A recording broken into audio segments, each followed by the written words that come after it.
माँ सरस्वती को प्रणाम करता हूँ।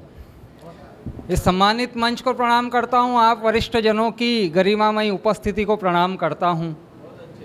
एक विशेष अवसर पर आज यह कार्यक्रम यहाँ पर सजाया गया है। महभतलाल जी अग्रवाल का बहुत बहुत धन्यवाद, उन्होंने हमें आमंत्रित किया। शैल भदावरी जी ने माँ सरस्वती की वंदना के साथ में इस कवि सम्मेलन का प्रारंभ किया। उन्होंने अपनी शैली में माँ सरस्वती की वंदना करी। मैं अपनी शैली में माँ सरस्वती की वंदना के साथ में अपना काव्य पाठ प्रारंभ करता हूँ, पंक्तियाँ निवेदित करता हूँ कि हे अक्षरों की अधिष्ठात्री, आवाहन अब मैं करता हूँ। हे अक्षरों की अधिष्ठात्री, आवाहन अब मैं करता हूँ। हे हंसवाहिनी बुद्धिदायिनी, हुंकार हृदय से भरता हूँ। घन घनन घनन घन घोर घटाए, काव्य कला की बरसाए। मन मगन मगन हो मंत्र मुग्धमा, कविता से सब हर्षाए। झन झनन झनन झनकृत होकर संस्कृतियों का स्वर झूम उठे। व्योम वसुधा वायु अनल जल दशो दिशाएं गूंज उठे। डम डमक डमक डमरू लेकर के नृत्य करे महादेव हरे। टन टनन टनन तलवारें भी अब सीने में गमन करे। तो जागे अब ये तरुणाई, जागृत अब सुप्त जवानी हो। हर बालक हो महाकाल सा, बेटी स्वयं भवानी हो। हर बालक हो महाकाल सा, बेटी स्वयं भवानी हो। बेटियों को सर आज भवानी बनाने की आवश्यकता क्यों है? इस देश में जो घटनाक्रम हो रहे हैं, तब कहीं ना कहीं हमें लगता है कि हमारी बेटियों को भवानी बनने की आवश्यकता है। तब पंक्ति आप सभी के बीच और निवेदित करता हूँ कि वर्तमान का समय लगने लगा है, भय भय मुक्त होने वाली राह अपनाइए। कुछ भी घटनाक्रम होता है, हम सीधे सीधे सरकार के ऊपर दोष देने लग जाते हैं, पर एक अकेली सरकार कुछ नहीं कर सकती। हम सभी लोगों को मिलकर प्रयास करना होगा, तब कुछ न कुछ बात बनेगी। तब पंक्ति आप सभी के बीच निवेदित करता हूँ कि वर्तमान का समय लगने लगा है, भय भय मुक्त होने वाली राह अपनाइए। मच रहा हाहाकार क्या करेगी सरकार, मच रहा हाहाकार क्या करेगी सरकार। अपो दीपो भव वाला प्रण दोहराइए। तो एक बात ही कहूँगा मैं बार बार, एक बार मेरी यह बात मान जाइए। तो बेटियों को आगे लाए, बेटियों को आगे लाए, दुर्गा वाहिनी बनाए। मोमबत्ती छोड़ हथियार पकड़ाइए। मोमबत्ती छोड़, हम लोगों ने एक प्रथा निकाल दी है, मोमबत्तियाँ ले लेकर हम चौराहों पर खड़े हो जाते हैं। मोमबत्तियाँ पकड़ाने से हमारी बेटियाँ नहीं बचेगी साहब। बेटियों को यदि बचाना है तो उनके हाथों में हमें तलवार अवश्य देनी पड़ेगी। और जब तलवार की बात होती है, बेटियों की बात होती है, जब मथुरा की इस धरती पर आगमन होता है, मालवा की धरती से मथुरा पे जब आना होता है, बीच में एक शहर आता है, उसी शहर की एक महारानी हुई। उनके बारे में चार पंक्तियाँ और निवेदित करता हूँ कि बेटियाँ हमारा कल देती शुभ कर्म फल, बेटियों को कोख में तो ऐसे ना मिटाइए। घरों को संवारती है, उसको संभालती है, बगिया की कलियाँ है घर में सजाइए। तो गर डरते हो सोच भेड़िए, खाएंगे नोच भीत भरी भावना को मन से भगाइए। वो कर सके आत्मरक्षा दे दो उन्हें शस्त्र शिक्षा, झांसी वाली रानी जैसी वीरता सिखाइए। झांसी वाली रानी जैसी वीरता सिखाइए। और जब बात झांसी की रानी की होती है, बात जब भगत सिंह सुखदेव राजगुरु की होती है, मित्रों मध्य प्रदेश की उस धरती से आप सभी के बीच में उपस्थित होता हूँ।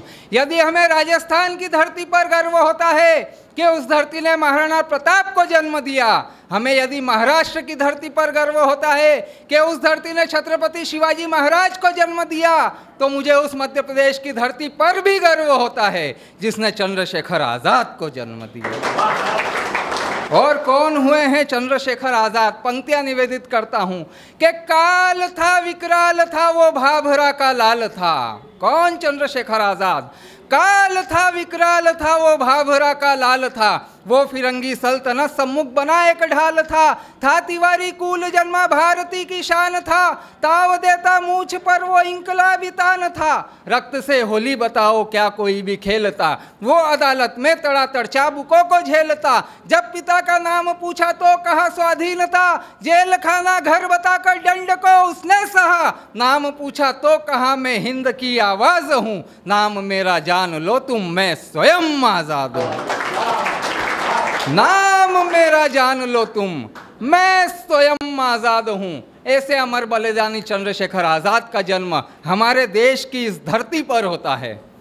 उसके बाद में भी मैडम कुछ लोगों को इस देश में रहने से डर लगता है।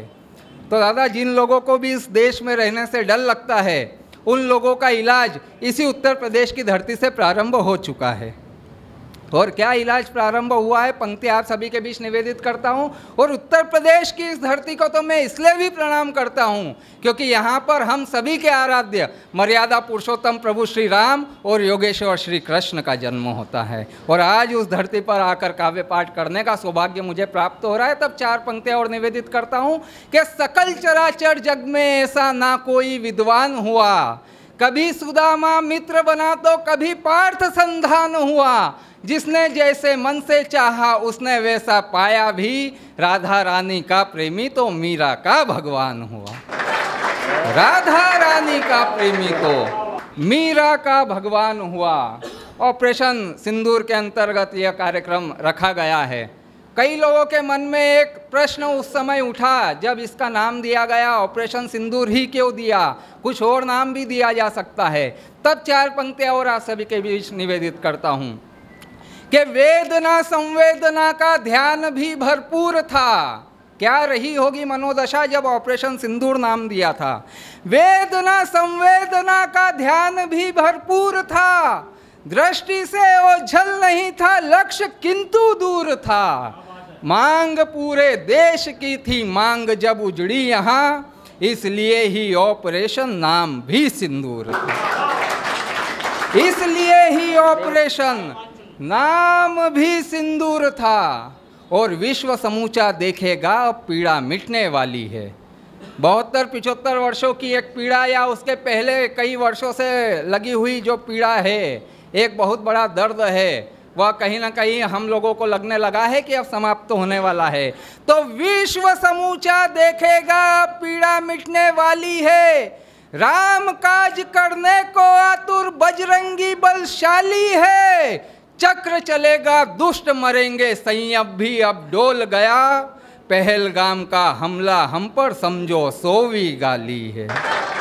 पहलगाम का हमला हम पर समझो सोवी गाली है। चूँकि पहले कवि की भूमिका में हूँ और यहाँ पर बहुत बड़ी टीम बैठी हुई है, बड़े बड़े कवि हमारे बीच में उपस्थित है। नरकंकाल दादा यहाँ पर बैठे हुए, महेंद्र अजनबी जी को सुनना है, शैल भदावरी जी को सुनना है, इसलिए अंतिम 1-2 कविताएं और सुनाकर मैं अपना स्थान लेता हूँ। बात जब वरिष्ठ जनों के बीच में हम बैठे हुए हैं, गर्मी का मौसम है, अब एक मुक्तक आप सभी के बीच में रखकर मैं अपना स्थान लेता हूँ। आप लोग जिस उम्र में हैं, आप लोगों के सामने तो बोलने की हिम्मत करना ही मेरे लिए बहुत बड़ी बात हो जाती है, परंतु कहीं ना कहीं जब आपकी उम्र और आपकी पीढ़ी को देखता हूँ तब मन में एक प्रश्न आता है, मन में एक बात आती है। वह बात आप सभी के बीच में रखता हूँ कि मेरे कंचे गिल्ली डंडा लट्टू लकड़ी का घोड़ा। अपने बचपन में जाइएगा। मेरे कंचे गिल्ली डंडा लट्टू लकड़ी का घोड़ा, जीवन यापन के चक्कर में गांव संग बचपन छोड़ा, चेहरे पर झुर्री लेकर के माली काका पूछ रहे, यार बताओ कब से तुमने कच्चा आम नहीं तोड़ा। यार बताओ कब से तुमने कच्चा आम